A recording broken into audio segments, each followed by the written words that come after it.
it like 1, 2, 3 go? Like I don't how No, dude, I'm taking like I recorded like 2.5 hours of Murdered Soul Suspect earlier today, and like that game is not that good. actually sucks dick. It's not good. But yeah, I mean, like if we have a segment of what have you been playing this week, well, it's gonna be like, well, I've been playing Diablo 3. Well, I was gonna ask you to be like because like I know Speph's been. I've literally not played any other game the last like month. Yeah, but I know Speph's played a little bit of Homeworld, and that just came out, so kind of get your take on that. But anyway, you were gonna say something about. Because Zeus Bag is an adaptation from a WoW name. Yeah. But I can talk the whole hour about how Zeus Bag came about if you want to. We can just add that.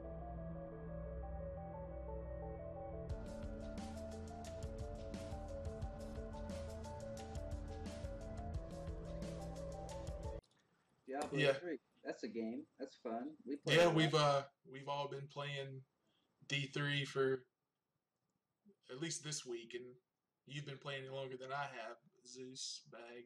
I guess do I have to call you a Zeus Bag now? I don't give a fuck.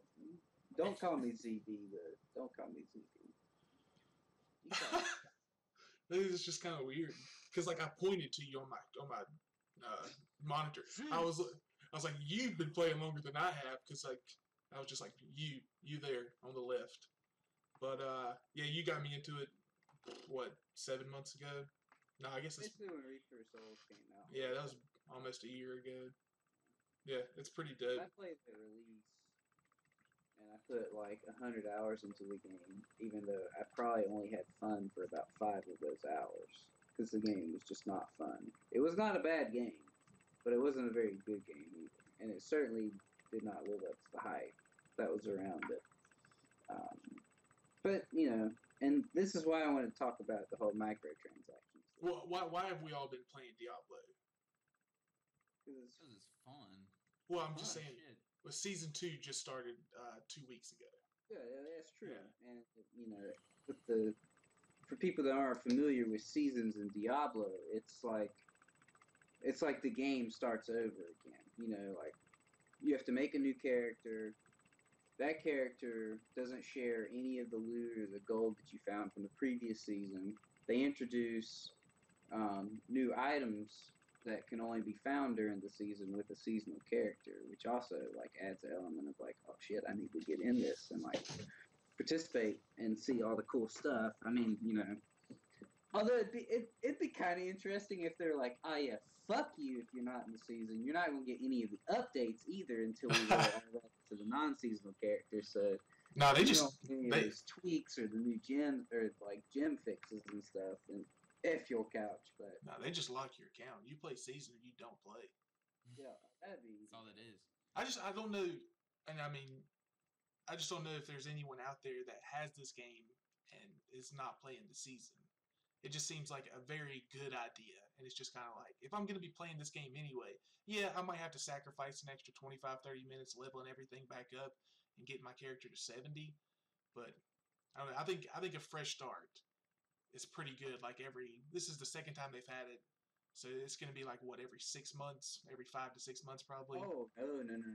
The last one, I think, hit 6 months, maybe, at the most.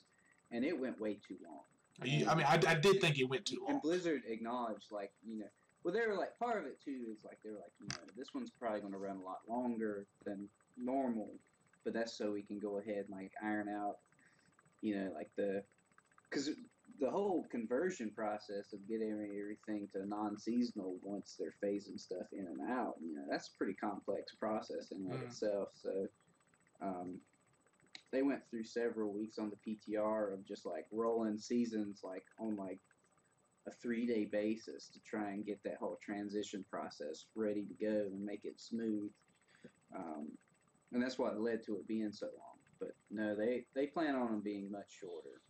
What do you say? Season 2 will still be longer than what they hope for it to be, but I think any more than 3 months will be too long for any particular season. I think 3 to 4 is the sweet spot. I think that's pretty good. Yeah, I mean, it just depends. Like, really, it's like how long does it take before it starts feeling stale? Well, yeah, and then there are other games coming out, and I think this might be a point against what I'm about to say, but I don't want to redo everything every 2 months, because I mean there are other games coming out that I'm going to play, and so I think having 3 to 4 months where I can come in every 3 to 4 months and be like, all right, let me start a new Crusader, let me start a new Demon Hunter, or what have you. I think that's pretty good. But having it every 2 months, every 8 to 9 weeks, that's probably a little too much, in my opinion. Well, just playing a week though, I feel like I've accomplished an incredible amount, and I've already gotten a lot of the armor and upgrades and weapons that I want. Obviously, I can continue to upgrade my gemstones and stuff like that, but I feel like within a month I'll have done everything I want to do to a certain point. Yeah, I think I like some new armor, new equipment to go after, something to keep things fresh. I mean, I got to, and also with the seasons, they introduce these greater rifts, which they get harder as you go on. And I think Zeusbag got to 34. Is that your highest individual? 34 is the highest I've attempted, but the highest I've actually completed was 32. And I did that yesterday, actually, I believe. And I've done 31. And it's kind of like your gems and your gear it's only going to get you so far. I think after 30-ish, that type of that threshold, it's become skill. Like moving around the battlefield and like placing stuff and being able to do that. I think I probably reached my maximum of 31. I might can get to 32 or 33, but that's probably about it for my character. Well, at that point, a lot of it too is going to be like really just like eking out like perfect stats as best you can. I mean, like the build I'm going for, it just requires an insane like specific like amount of loot, and you need like you just need the gear to roll. Like transmogging or enchanting won't even help you to a certain extent. You have to have it roll certain stats for you to even be able to work with it. And that's where it starts to really eke out, to where you can go from like a 32, 33 to much higher risks, so I mean, for me personally, like hitting in the 30s constantly is fine for me. Like I told you the other day, I watched a video of a group of people doing a level 61 rift, and it was the most fucking boring 15 minutes of my life. Like, there's nothing more boring than watching someone do a level 60 rift, because everyone's just standing in place, all the stuff is stunned because they're using witch doctors, and there's a crusader just running around and bringing stuff. I'm sure, if you're in that, it's probably like the most intense like WoW raid in your life. Now, what I would love to see is 4 hardcore players go into a level 60 rift and get their fucking Christ blown up. I would love to see that. I would pay money for that. Yeah, good luck. Which we recently, me and Cyrus, along with another friend of ours, made a trio of a hardcore character. Yeah. Who I proceeded to suicide my demon hunter into a large room of monsters because I couldn't take the pain of playing demon hunter. And then you roped them all around, and it was I will say, and you had a death wish. Your demon hunter had a death wish, but that was probably the most intense 10 minutes of Diablo I've ever played, because there was like, you're gonna go big, go big. What do we have? 4 elite mobs, and just I was terrified. It was the tile set for like Queen Arany or Rainy or whatever, the whole like spider web area, and I just went running around just like doing flips through monsters, like just get aggro, roping them up, aggro, and it's like Leroy Jenkins style. And what difficulty were y'all playing on? Expert. Hard? I think we were up to expert. We were, and that is part of what made it so boring too. Yeah. Just going so slow. I don't like Demon Hunters. Demon Hunters what I played at the beginning of this game, like when it first came out. So all I associate with Demon Hunters is a boring ass Diablo, which is why I don't want to ever play one ever again. Even though if you want to do damage, like the highest damage output is Demon Hunters. They just raid shit. But. All right. Well, what are these microtransactions coming to Diablo 3? So there's a blue post floating around in like the last couple of weeks, I think, talking about microtransactions. and they didn't say where, but they said where by process of elimination. They're like, so it's not coming to EU, and it's not coming to NA. Well, spoiler alert, it's coming to and the microtransactions are just cosmetics. I think some quality of life stuff, or maybe that's speculation. Yeah, Maybe like adding more stash space. Oh wait, yeah, that's in there. Maybe, yeah. And then XP boosts. Mm-hmm. So nothing terrible. Yeah, and like the range of like comments is what I want to talk about. Some people are like, it's whatever, it's harmless, and then people are like, well, this is it's full price game that also comes out with expansions and stuff, and so they shouldn't need to put microtransactions. First of all, Diablo is not a new game. This game's been out for a while. If you think hundreds of thousands of people are buying Diablo on a daily basis to play this game, you're very sadly mistaken. 12 million people bought this game within like the first week.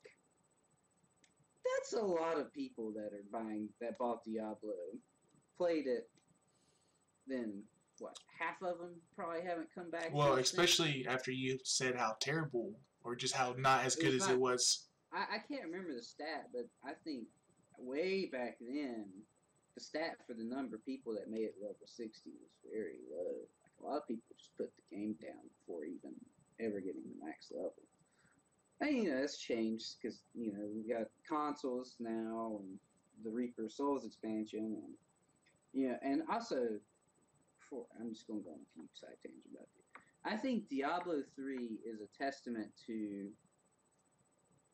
like one of the biggest turnarounds and one of the best gaming decisions in history, and why Blizzard should be commended as a gaming company. Diablo 3 was on like a 10-year development life cycle, like huge amount of time. Mm-hmm. Sure, it wasn't.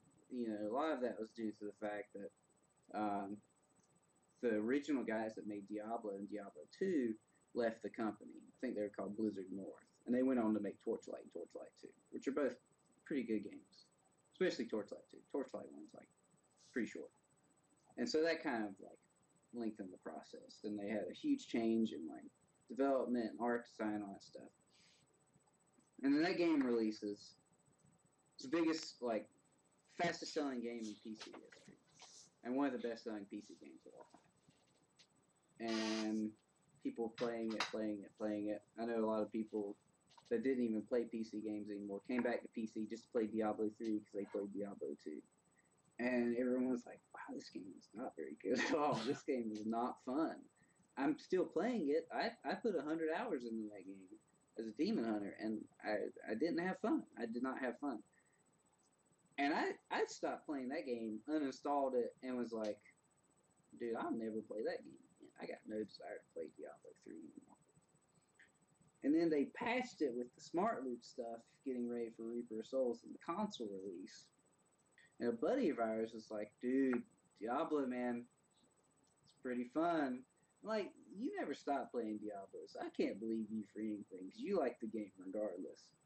And I picked it up one day, and I was like, holy fuck, this game is now amazing. Because, and it doesn't even have to do with the auction house. Like, it was because they changed the loot tables. Yeah, they changed the loot tables in order to get ready for the auction house being removed.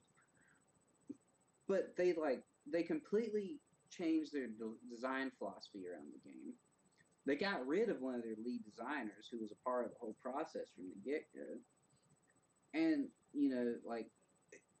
it looks nothing, other than the graphics, it really looks nothing like what it looked at. It's from the skills to the loot. The loot was so boring when Diablo came out. Like, you got all this cool stuff. I know Jeff's on that, or Spess is on that gold meta game right now. But gear like that was not in the game. Like, even, interesting, dumb shit like that wasn't in the game. It was just, legendaries were just, they had different colored words and, had a chance for better stats. Not to mention the stat distributions were just awful. So that's a real roundabout explanation to go back to microtransactions. Basically, go ahead. Well, Well, I was gonna say that me and Speff, so that's all we know is the Reaper of Souls, and so like I cannot even imagine the game unlike what I play now. And so just hearing like what you're saying like right now and what you said before, it's just like, yeah, I mean they made a huge turnaround. And so I would have no idea what I would be doing in pre-Reaper of Souls before I played. But go ahead, Spiffs. Well, and I think some of this microtransaction stuff really isn't meant for the American and European markets. Kind of, it's my understanding that Asia like expects it. It's almost just part of the gaming world over there. Yeah. And so for the game not to have it, I think there's probably a lot of confusion and a lot of questions because there's definitely some talks on the forums about how there was a lot of demand for it. And I really don't think that would be coming from American and European groups. I mean, maybe some people here and there want additional stuff. I'm not saying that anyone here is. I don't think anyone that plays Diablo is demanding microtransactions, at least from the NA or Europe. But I think the people that are shouting it down as like an option to have in the game don't realize a lot of things. Talking about like Europe or the Asian market expects it is a good point, and I think it makes it the perfect area for them to test out microtransactions in the game in general. But Diablo's an old game. They're not exactly getting new users all the time, but people are demanding more content and more updates, like the seasons, like better legendaries, more tunings to the different classes, and that takes a solid amount of dev time and expenses for a game that really doesn't have a good like continued source of income. Yeah, the new expansion that they haven't announced yet that will come out in maybe another year or two, yeah, that'll be another source of income. But to say something like just patching in seasons is going to just whoosh make a whole lot of other people come and buy into the game and give it a new revenue source, I think is very short-sighted. And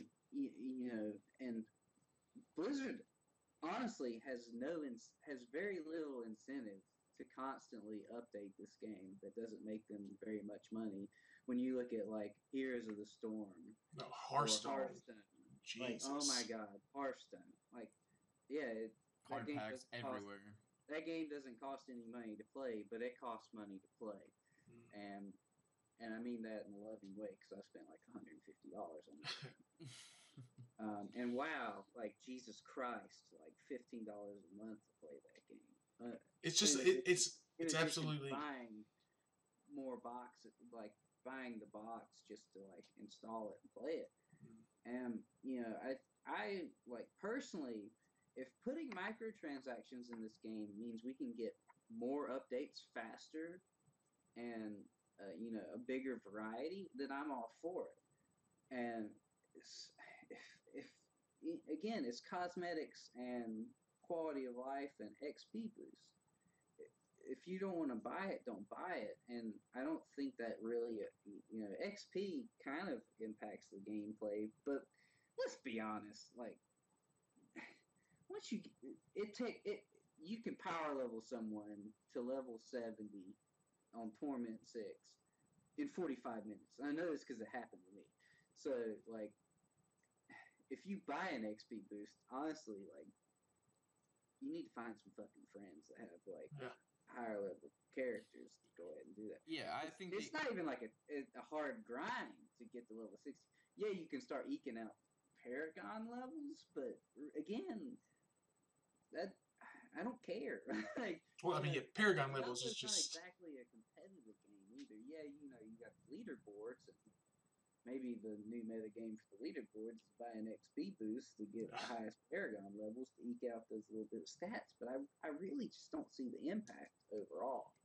The experience boosts, I think, are going to go more to the extremely casual, time-consumed player. I mean, if you have a lot of friends and you have a couple hours to dedicate to power leveling, that's awesome. I don't know if everyone has that ability, and with the experience boost, if you can just play... to quote Zeusbag, find some fucking friends. Like, seriously. Hey, man. No, I mean, I get what you're saying. I think someone plays 30 minutes and then, they just need as much experience to be on level with their friends when they play on the weekend. They don't have to spend an hour to power level with their friends, and they can get right to the end game content. I think the XP boosts are going to be a small portion of this. I think the other things is going to be the customization, the pets, the wings. I think they talked about, because I think you only got wings for the Reaper of Souls if you pre-ordered that or bought that. And so I think that's going to be where the microtransactions come from. And like I said, I don't think it's going to be a large source of income, because it's only going to be in Asia. And yeah, they're kind of accustomed to that. And yeah, they do spend a lot of money. But how many people play over there, play Diablo 3 over there? And like, well, what I'm saying is this is eventually going to roll out to North America and Europe. I have no doubt that I agree with that. To what form it takes and what the ultimate pricing for the transaction shakes out to be will probably be different. But I don't have any doubt, and I honestly want them to come out with microtransactions in the game, because it's always online game, so they've got server costs, they got a dev team that's dedicated to Diablo, although small. But if they got more money, they could have a larger dev team, faster updates. I really don't see a bad thing about it. And circle back to the old auction house thing I said earlier. I don't know if this was on recording or not. I have a controversial statement. I did not mind them having a gold or real money auction house in the game. It's the gold auction house that bugged me, and what I think fucked the whole game up to begin with. And although I didn't experience this because I never played Diablo 2, I actually did find Diablo 2 pretty fun. I have to admit, when I did Diablo. No, I never played. But a good friend of mine played Diablo 2 for like 10 years, solid like 10 years off and on, and he knew that game down to the ones and zeros pretty much. And Diablo 2 was all about trading. Like, that was the way to find gear and, like, to get the best items. Because smart loot didn't exist. So, like, shit would just drop. It could have dex, strength, intelligence on it. Just awful stat distribution for your character at the time. But there would be someone out there that wanted that. But there was no good way to facilitate it. So a lot of black market trading came up for Diablo 2 to kind of meet that need. And a lot of people get scammed. But I mean, items were selling for like a lot of money, like hundreds of dollars to buy Diablo 2 items, because someone would find that perfect Shaco, and someone wanted it badly enough to pay for it, because they may not see that item for another 5 years worth of farming or something crazy like that. And so Blizzard saw, like, an area like, okay, well, yeah, we can make some cash off of it, but we can also facilitate a safe way of doing all that. And that's what the real money auction house represents. And I don't think that has any impact to the game if you just have that in there. Yeah. Because, and without having to really tune the loot drops very much, there's a barrier to entry right there. How many people are honestly going to pay real money for items in Diablo? I don't think very many. Yep. But with a gold auction house, well, you just get gold a game. And so it became easy to see that the best way to get gold, when you've got, not a loot table from stuff you're finding, but a loot table from the entire fucking population of Diablo 3 posting it on an auction house. Well, fuck, I'm not going to worry about items. I'm just going to go to Act 3 and just kill everything in Stonefort over and over and over and over again and farm up gold as fast as possible and buy it out. So you're not farming for loot, you're farming for gold to buy it. But having just the real money auction house in place, you don't have that problem, I don't think. Because, what am I going to go work a couple extra hours at the bar that I'm a bartender for so I can buy items in Diablo? That sounds ridiculous. So I'm farming real money in life to buy Diablo items. This whole sentence just sounds ridiculous. And so, like, I would have been fine if they only took out the gold side of it and left everything back then, and then tuned the loot drops to be a little more favorable to players that didn't want to actually buy stuff. That was the whole problem with Images, because they had to tune the loot tables to account for this money auction house and this gold auction house in the first place. But they did away with it, and the game's better for it regardless. I think we can all agree it's a good game. Oh, absolutely. yeah. So, for your introductions, welcome to the weekly Diablo podcast, where we talk about all things Diablo. That's all you're getting from here. And Diablo from not Diablo experts, by the way. But Oh, yeah. Not Diablo experts. Complete. This is all I have time to play right now. It's all I'm really interested in playing. Complete hearsay. I'm gonna go back to Dark Souls eventually and play Dark Souls because I haven't played that one. Well, something. Go I ahead. could talk for an hour about Dark Souls 2 because I spent like 200 hours in that game. Well, Bloodborne's coming out, and I think you're gonna teach me the ropes on Bloodborne. Yeah, you're gonna stream it, and I'm just gonna shout at you over stream. Yeah. Because I'm gonna be pretty awful, but we'll play some Bloodborne. It looks fun. But Spiffs, you've been playing Homeworld, or what's the game called? Homeworld. It's actually Homeworld Remastered because this game came out 10 years ago. But it's an HD remake, and it's a lot of fun if you're into the space game genre. It's really awesome because you kind of zoom in right on ships and just watch them wreak havoc on your enemies. And it's a lot of fun. There's a lot of cool updates. Definitely higher fidelity audio, and it's not compressed like the original version. The remake cinematics are also really good.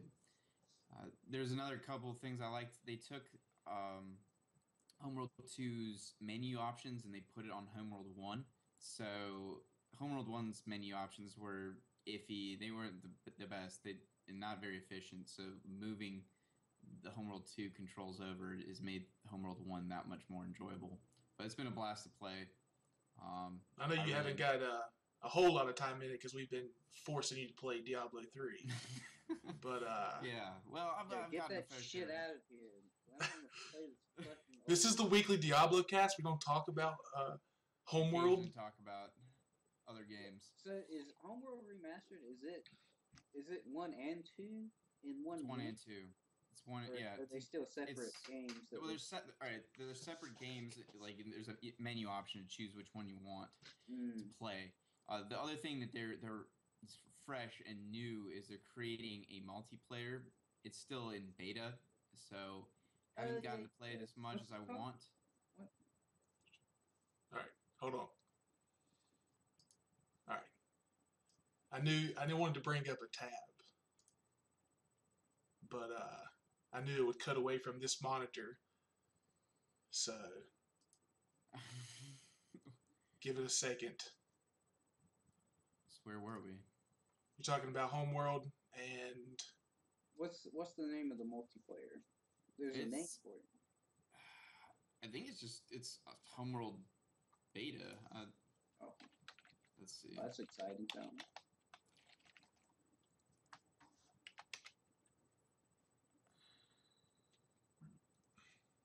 so this is an RTS game, correct? Yes, it is. All right. Hate it already.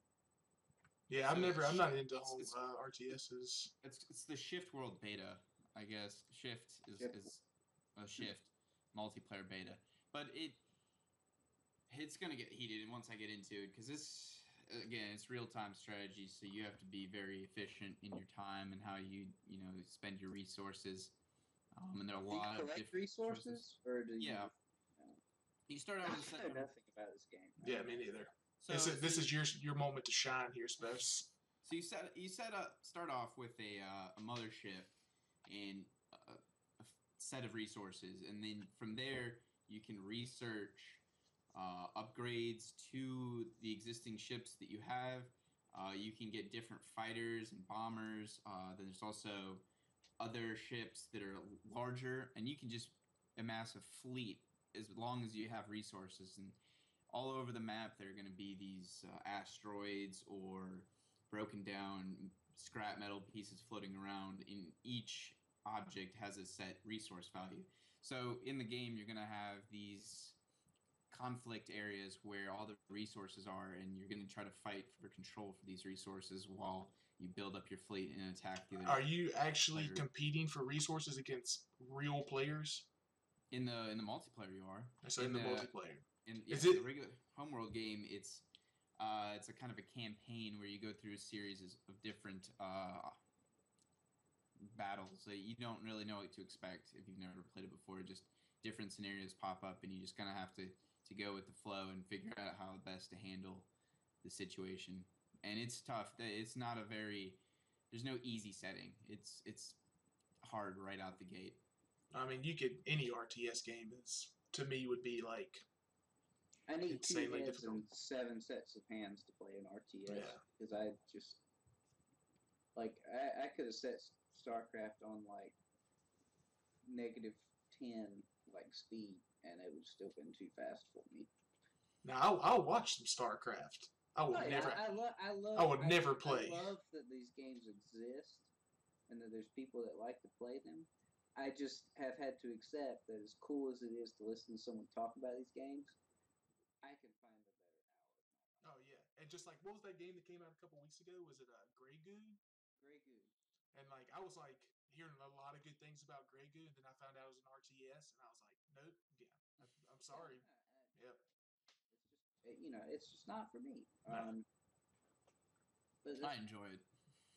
We know you do, Spiffs. I do like going to Diablo though every once in a while and just wreaking havoc on enemies, just being all powerful and getting stronger as I play. That's satisfying. But I also have to kind of stop and go do some other games as well. Well, it's just a matter of time for you to get back on that Natural Selection 2 train. Oh, yeah. Spiff's here. You can catch him over at his stream. If you want to listen to our other cast where we talk about Natural Selection 2 all the time, where it's just Spiff's talking, then... It's a fantastic game. I recommend anyone who hasn't bought it go buy it and waste several hours of their lives playing. That's the best game that I've never played more than 3 hours of. Like, I really do like Natural Selection 2. I just... For whatever reason, just... Wait, a fun little anecdote. You built, out of this group, you built a PC before out of us 3. I ragged on you for a little bit, then you ragged on me constantly for playing console games. Finally broke down, built a PC. And then a couple months after that, Spefsier built a PC. I think the first game he bought was Natural Selection 2. And that's the only game you played. You played... No, hold on. What was crazy was we're friends on Steam. He was making excuses that he couldn't do stuff. And we'd be like, why not, Jeff? And he'd be like, I gotta study for this exam, man. All right, well, I have had Natural. But the best part... I swear to God. The best part was like, I was like, oh, Spef's playing Natural Selection 2. Look, he's got 10 hours played. And then the next week, you have 295 hours. It's just like, what? Now, remember, the reason this all started to begin with was because I had a major surgery, and I wasn't allowed to... That is true. That is true. A good, 2 months. It wasn't like Spef was neglecting his kids, his babies. So, it was, I go to work, and then come home. It just so happened I really enjoyed that game a lot. But I had a lot of extra free time that I usually don't have because I was so handicapped, at least temporarily. It was like a running gag with me and Zeus. Just like, well, I wonder how many... Don't be fooled. He may not have had time normally to play that game, but he found time to play that game. Oh, I won't deny that. That's true. I did. That's a great game. Schedule. It is a good game.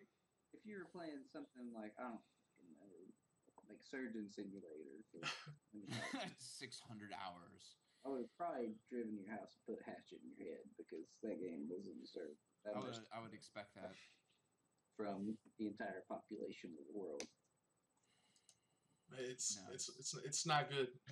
So Natural Selection 2. Yeah, thumbs up, recommend it. Give him the thumbs up, Spiffs. 10 out of 10. That's your box quote right there. 600 hours played. Is that how many hours you got into it? I got quite a bit, yeah. And now some people were logging in a couple thousand hours, so I didn't feel too bad. But really, that's a lot of time playing one game. Oh, it is. I mean, I have like 600 hours in TF2. Oh, you got more than that. You had 600 hours when we a junior in college. Well, I haven't played that. Keep in mind, we've been out of college for a little while. I haven't played that game a lot since then. It's one of those games I keep thinking about going back to. But that's a game you can pick up whenever you Dude, want. MLG Zeus bag.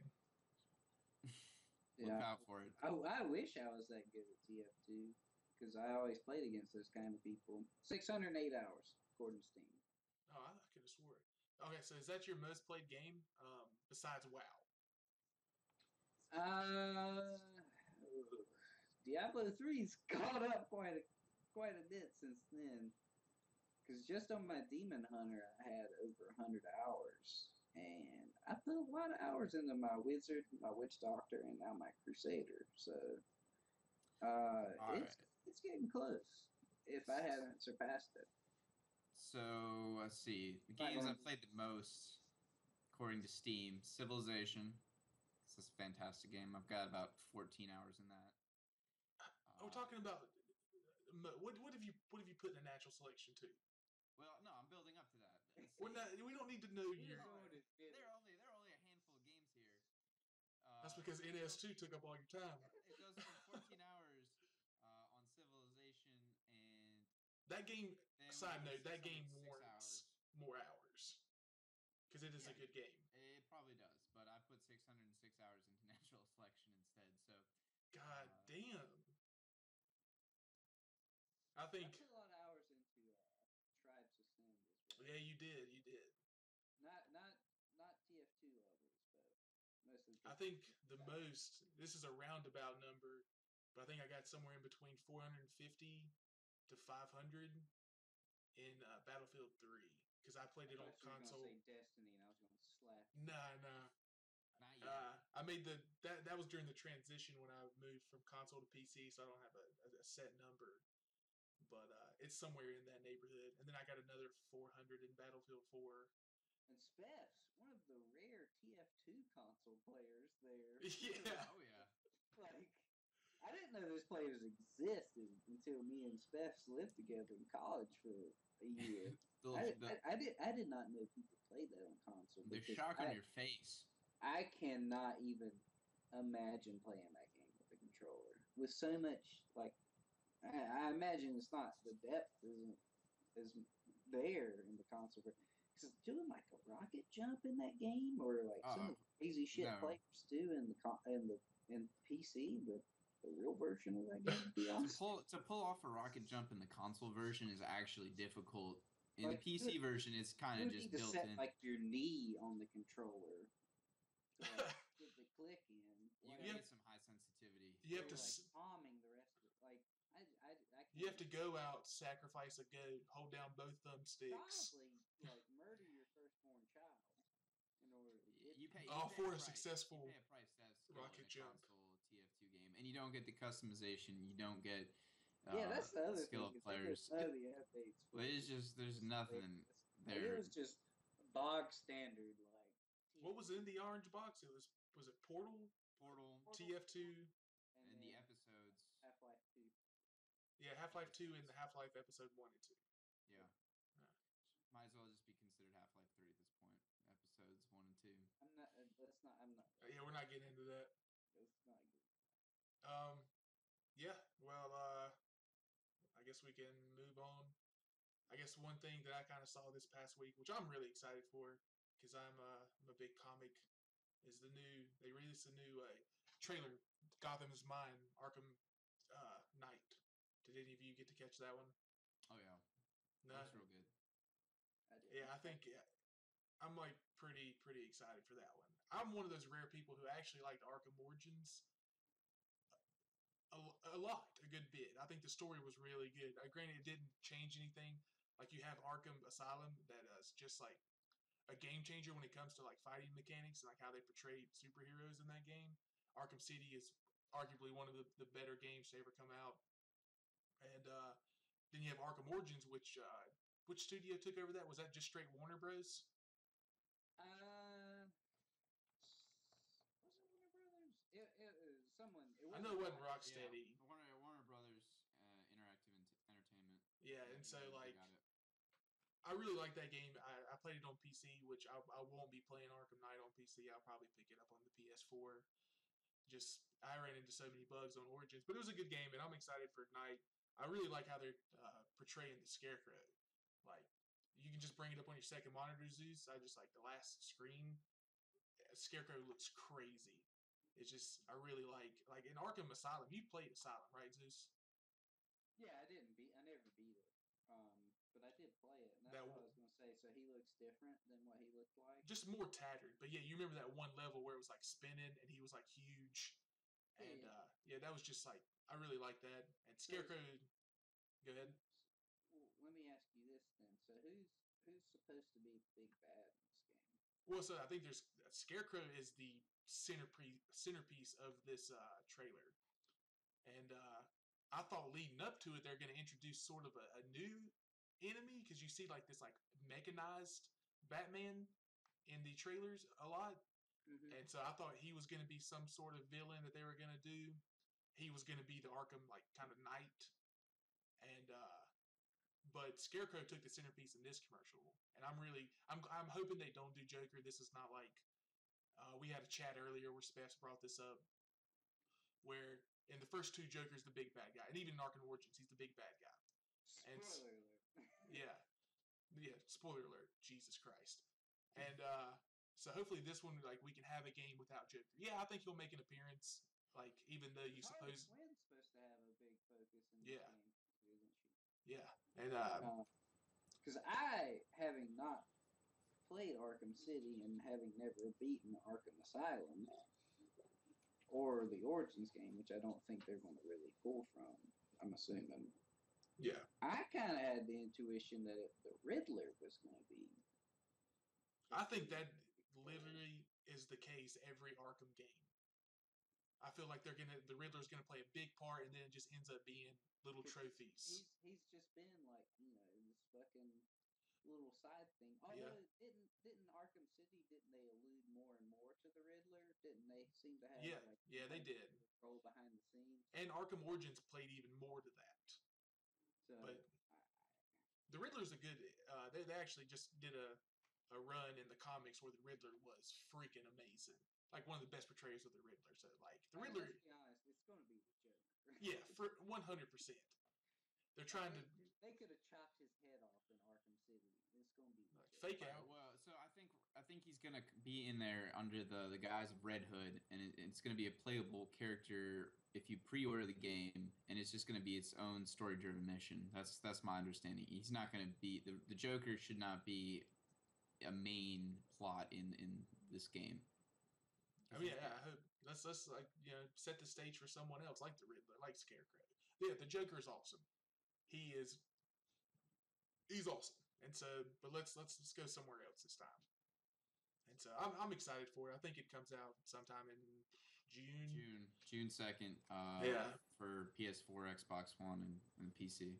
Now, being the biggest comic/DC nerd of the three of us, who would you want the big bad to be?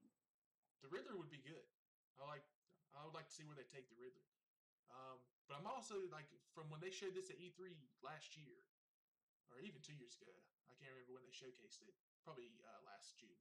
But I just don't know what this like mechanized. Do you know what I'm talking about when I say that mechanized knight looking thing? No idea. No. I don't know. It's just like they got this other bat looking figure, and it sort of looks like the Batman Beyond. But yeah, I mean, he's even in this one. He's in the new trailer. He's like in the first like 3 seconds or something. But I want to know what that's all about. And if they created a new character, that's awesome. Another interesting thing about this game is I will say that I don't really like the way they portrayed the Riddler. Yeah, he's on like if you're looking at it like 16 seconds in, he's on there. he's like in the background. But yeah, Scarecrow would be awesome. Yeah, I mean, just some of the other than the Joker. Like, I really liked Arkham City. Like, they had Calendar Man for there for a little bit, which was really cool. Okay, so they do show the Riddler in the trailer as well. Yeah, I don't like how he looks. He looks, I don't know. That's just me. But yeah, it's gonna be fun. But yeah, that came out this week. Well, and doing a little bit of research, this game is actually so far going to be rated M, which is a step forward, I think, from the PG-13. I think that means the story is going to be a little bit darker. I don't know if it's going to be as gory. I was doing a little research, and I think they're going to try to keep the violence about on par with where it was before. But yeah, they had a big hubbub because Halo got rated teen, and Batman gets rated M, and so I think one of the main reasons why it's rated M is because Halo, you're battling alien races, so it's not real. And Batman, even though he doesn't shoot guns, he beats the shit out of real people. And so they figure they call that more graphic, but like that's not good for Rocksteady. Like, was Arkham City M? Like, can anybody look up that? I think they've always been teen. I think that was the whole reason it blew up as M. Okay, yeah. So like that doesn't. This was news on Reddit, like that it went. Yeah. Yeah. So I think it's because the whole series has been teen the entire time. So which kind of makes me wonder, like, more. Oh, there's already speculation. There's a pre-order bonus. Are you going to say that he's going to die? Well, yeah, I've heard because of the statue. Yeah, there's a statue or something, so people are like, he's going to die. And so, like, I'm fine with that. It's whatever. This is its own individual story. Obviously, like, Bruce Wayne is not going to die, like in the comics. But anyway. But, yeah, and then they could set it up for, whoever else to take over. I would really like, even though I hate Superman in the comics, and I just think he's retarded, but having a Superman game kind of like this, very dark, very gritty with the combat, like, sort of, well, I guess they would have to update the combat because Superman doesn't go fisticuffs. Yeah, I don't think, I don't think the current model. Well, just, I guess, any other superhero that they could do like this.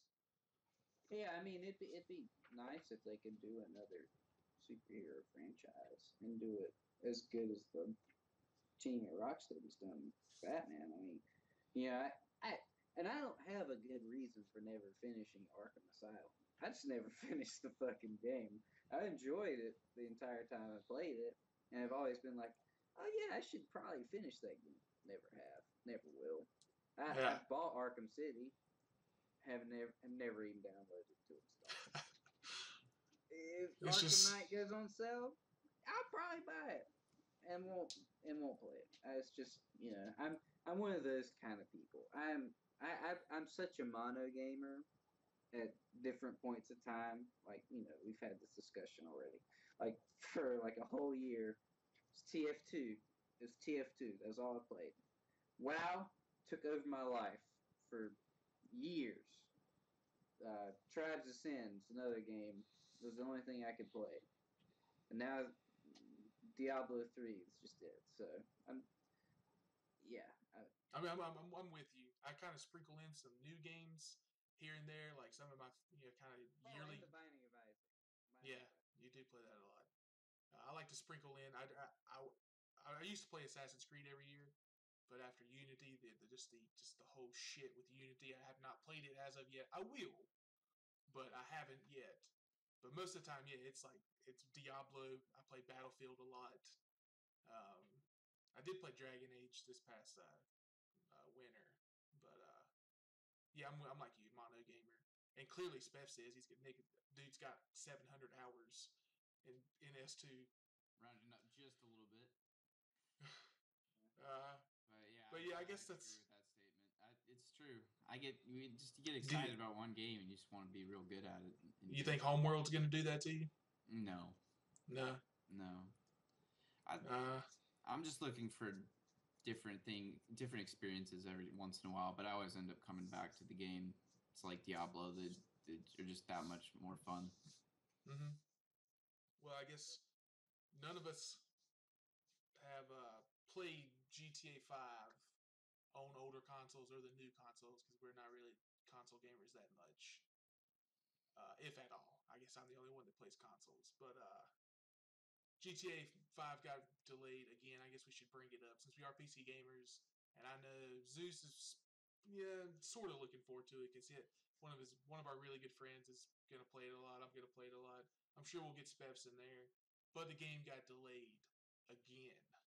I think this is for the 4th time it's been delayed. 3rd? I don't know. I think it's. I think PC is the 3rd time it's been delayed. I'm not sure, because I don't follow it that closely. I follow it closely enough to just like wave my finger in the face of our friend who's like desperately wanting to play it. Yeah, it's still it's really just I don't think I think we all are fine with it being delayed ultimately because we understand, they can delay it to continue working on it to make sure it's as good as they can possibly get it versus releasing a big buggy piece of shit out there like Assassin's Creed Unity and then just banking on fixing it later, which you say how well that turned out with Unity, which is still fucking broken, I believe. Correct me if I'm wrong. And I think the Master Chief Collection is still broken as well. At this moment, at this moment, the Master Chief Collection is more broken than Unity, which is amazing. Like, it's incredible. Yeah, that was a system seller for me personally. I was on board to go buy an Xbox One for the Master Chief Collection. Halo holds such a spot, close spot to my heart. I play it so much, and I was really excited to go back and revisit it. And it was a bag of shit. It was just awful. And I have yet to purchase an Xbox One because I don't need to. So it gets to the point of like what we're saying is that I don't think any of us are upset really that they're delaying. Yeah. What's kind of annoying is that they keep giving dates and then keep delaying it, and then give another date and then keep delaying it. It sounds like that this is okay. Seriously, guys, this time the game's coming out on this day. Take it or leave it. I just wish that they would have been a little more concrete in their initial assertions on when the game was coming out instead of just constantly stringing people along. Now, where I've talked, or maybe not with you guys, but I've talked to this with some people before about why the game is taking so long to come out on PC.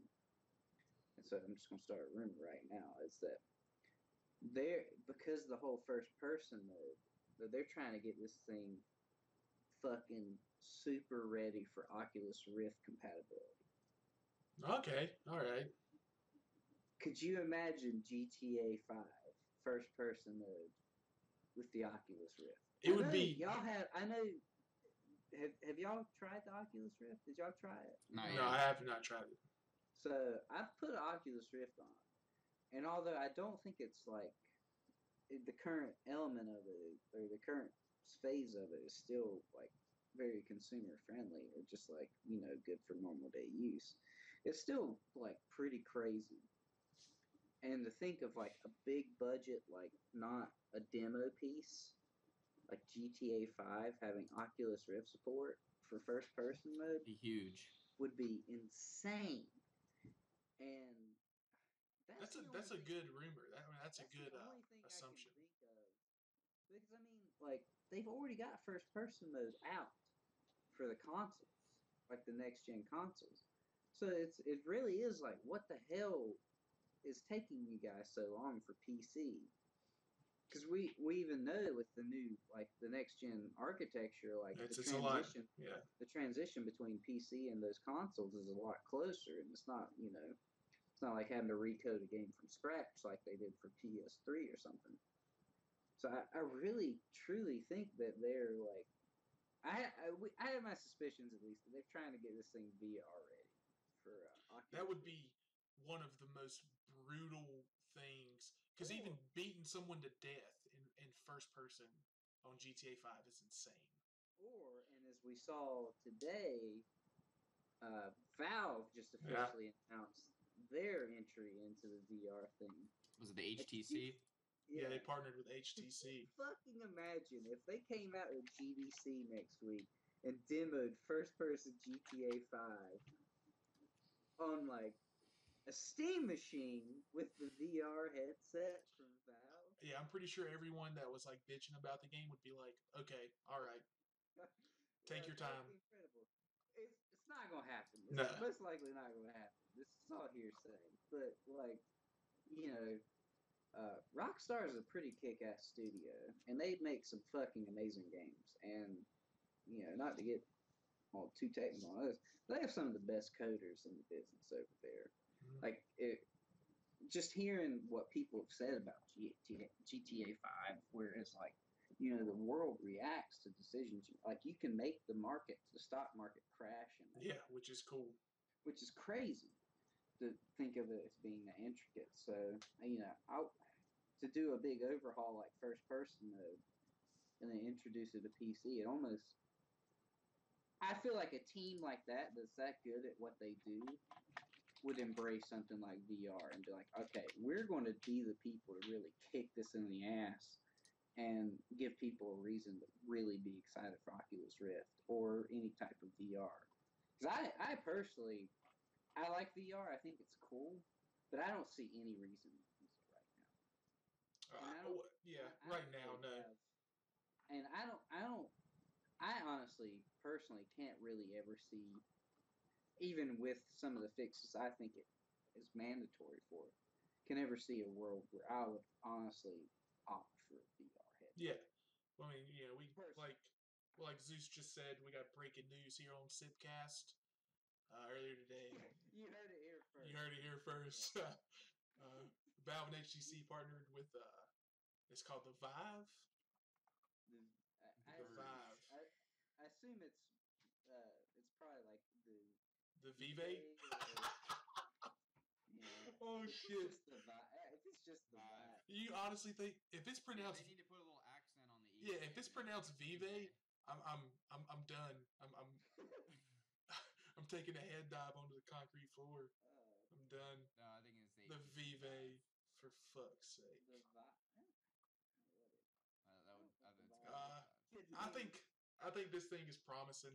I think it is promising, but one thing that I did read on there was like right here, you can put down like a 15 by 15 mat or something that can track your location inside this 15 by 15 radius, and that seems to me as of right now inefficient and something that I would not do.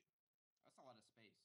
It is. It's 15 by 15. That's bigger than our dorm rooms from college. Like, that's insanely big.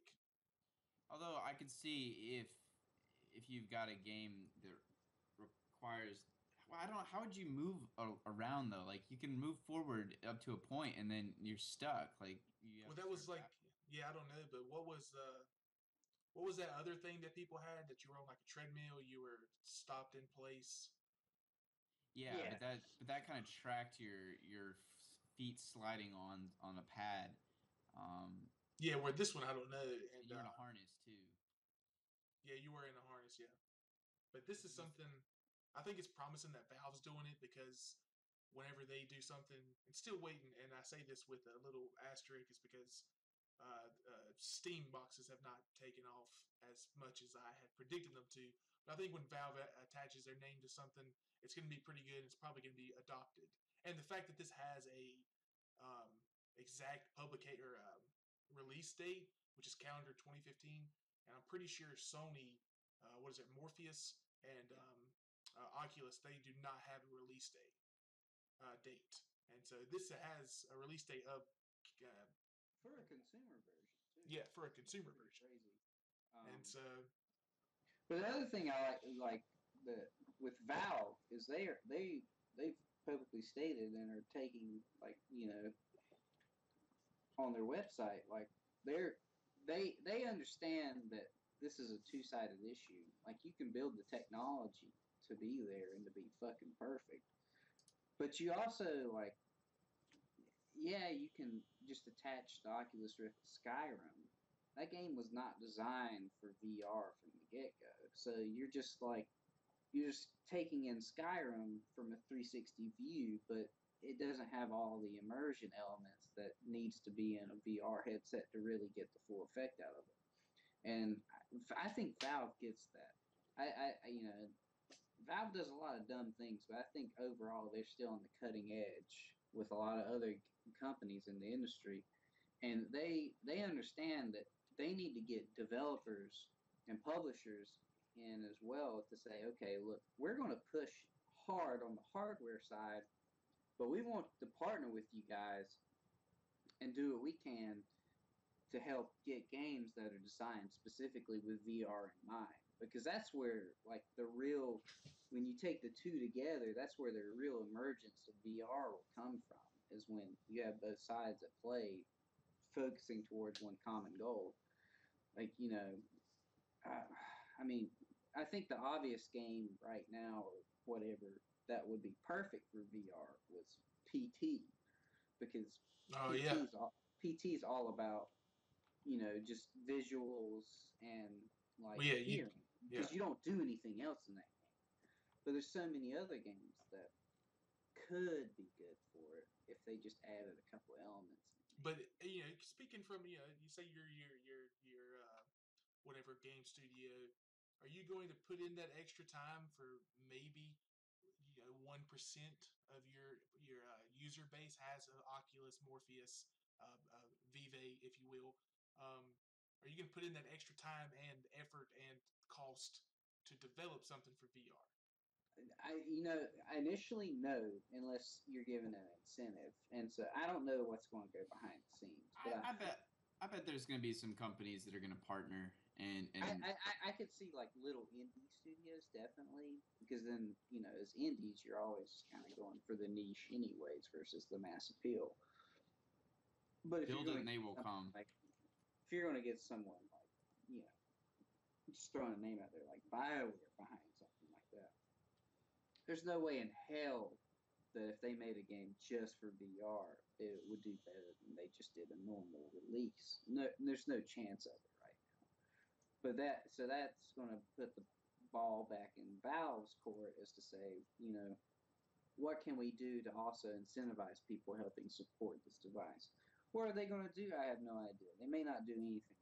From what it sounds like, other than just marketing people, they didn't do shit for people with the Steam machines, which is why they've so far been pretty lukewarm. Yeah. Although Valve also supposed to announce, they're supposed to show off their versions of the Steam machine next week. And they got a redesigned controller and everything. The final version of the controller, along with new, other living room devices. Just other living room devices, so we don't even know what those are yet, which will be interesting. Well, with the new Vive, it's going to be called that. 2 people are going to listen to this, and they're going to start calling it the Vive, and then it's just going to take off. But the Vive, it's going to Half-Life 3 is going to come out next week at GDC, and it's going to be. That's how they do it. Yeah. Makes Half-Life 3 VR exclusive. Yeah. Well, I mean, they did that with only on Steam machines. Yeah. Dude, they did it once already. Well, I know we're not going to get into it, but yeah. All right, so I mean, I guess that's enough on that one. Have you seen that new Power Rangers fan film though? Switching topics. Have we seen it? Yeah, dude. I am. Dude, that. It was fucking fantastic. Yeah, it was awesome. Yeah, I already talked to y'all. My one complaint, which I can overlook because it's just a pretty low budget thing, was man, the fight scenes were very slow. It looked like they were figuring out what punch they were going to throw while they were actually. You could tell they were very choreographed and telegraphed. Very, very. But But the direction they were moving and the tone, I really liked. A lot. I don't think it was. In fact, I'm pretty sure it wasn't the same director. But it 100% just reminded me of the Mortal Kombat web series, to a T. Yeah, I don't think it was the same, but yeah, I kind of got that feel, a little bit. A more realistic version of that world. Well, very gritty, even though Mortal Kombat's pretty gritty anyways. Yeah. I thought it was really funny. The director is Joseph Kahn, and he makes like music videos for like T Swift. He did a movie, I'm pretty sure. He's got a couple movies. He's like got pretty good movies. Detention, Torque. I don't know.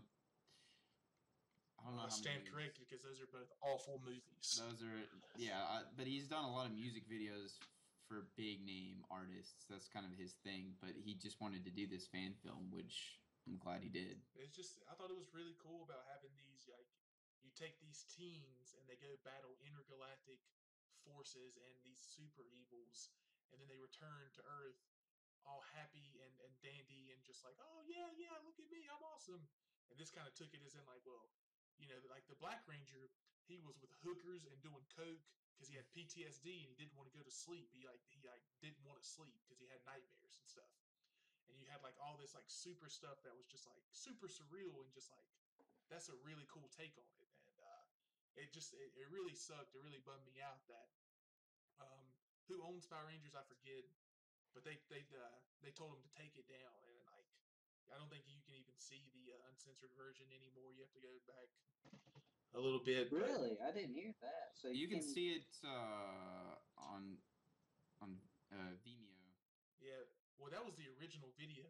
If you can see it on Vimeo now, I'd be surprised because like literally like 5 hours after it came out, whoever owns it. I forget, it escapes me now, but they were like, no, take it down. And, you know, they're pretty much like, we don't approve of this, and this is, you know, they put it back up. It's actually a staff pick now. So, clearly they've changed their tune. You can go and watch it. I've seen it a bunch of times, but I haven't seen the uncensored one yet, or since the first time I saw it. But, yeah, it'll never be made like that, but I thought it was really cool. I do think they should come out with another movie. I would go watch it either way because the original Power Rangers with Ivan Ooze. Tell me y'all watch that one. Oh yeah. Yeah, I mean it's so good. It's so awful, but it's like my childhood. I would like a new Power Rangers movie. I'm pretty sure Amy Jo Johnson put her stamp of approval on it too. Well, they are coming out with a new one, I believe. Yeah, I'm pretty sure they are too. I think I heard something, but they got the original actor. This was so awesome. I enjoyed it a lot.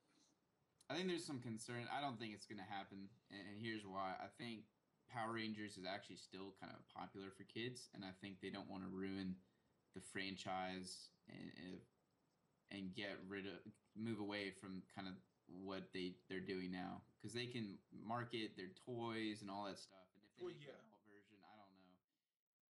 It's just something, you have to sacrifice. But like, I started watching it. Like, I just saw, I think it was something on Twitter. It was just like, hey, Power Rangers fan film. I was like, oh, sure, what the shit. I got 10 minutes to spare. And I was like, is that Katie Sackhoff? Is that James Vanderbeek? Like, what is this?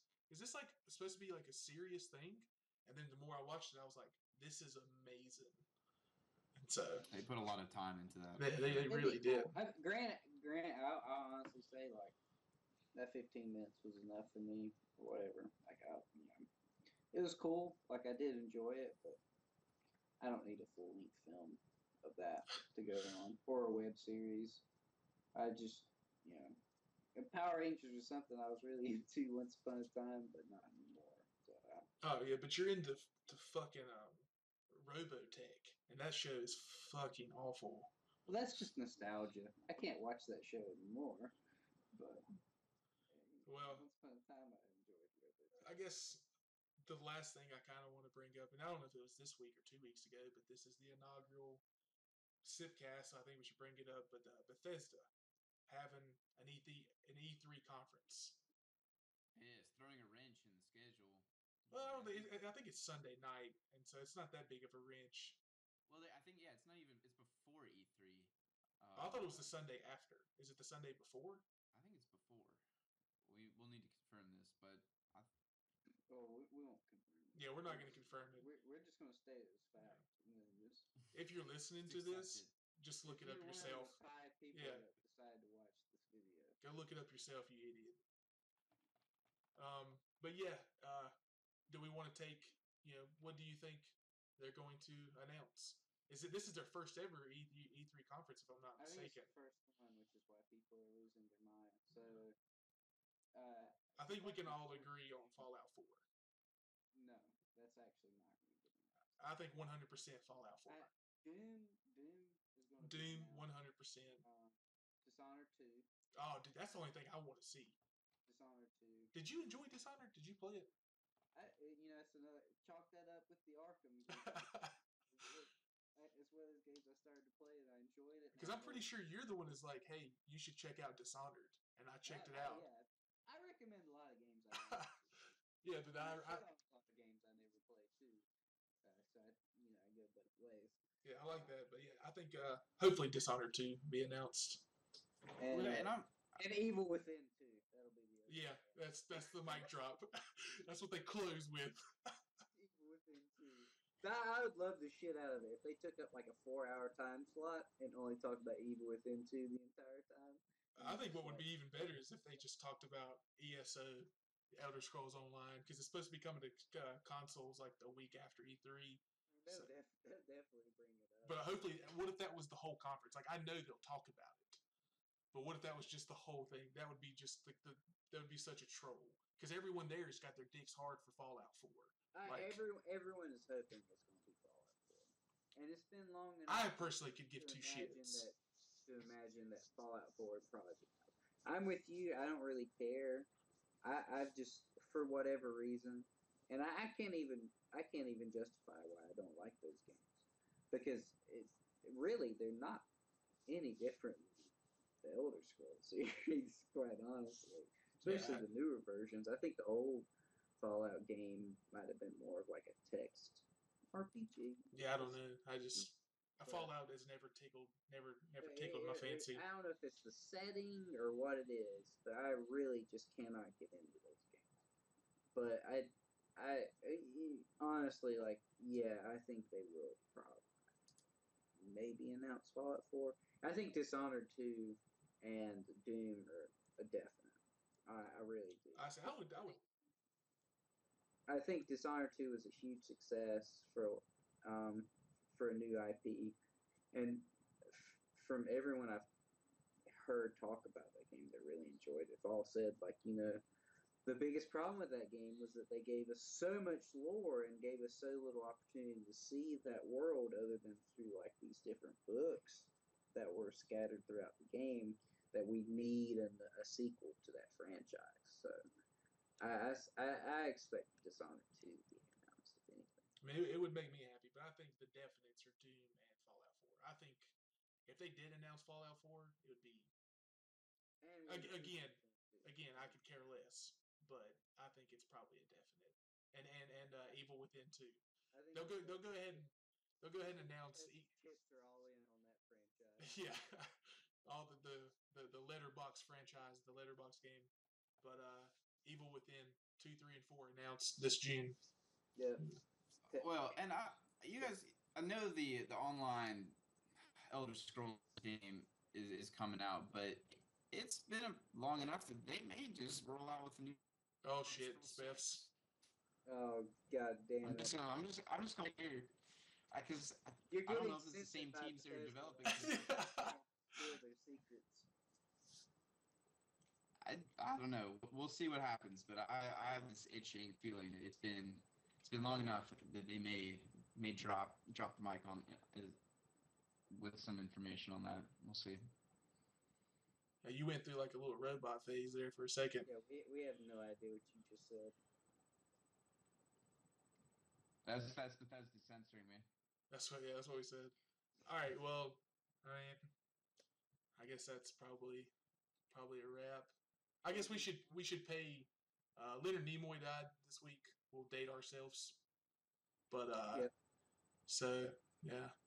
LLAP. Is that how you do it? Or I never actually watched Star Trek. Yeah, I think Spiffs. Did you watch Star Trek? Or it might be a little bit of a Trekkie. It's live long and prosper, but yeah, I mean he did, and good contribution to an awesome show series. It was a sad thing to hear. I mean, he's anything I've ever seen him in. He's always been a pretty kick-ass actor and seems nice enough guy. But yeah, I guess that'll wrap SIPcast number 1.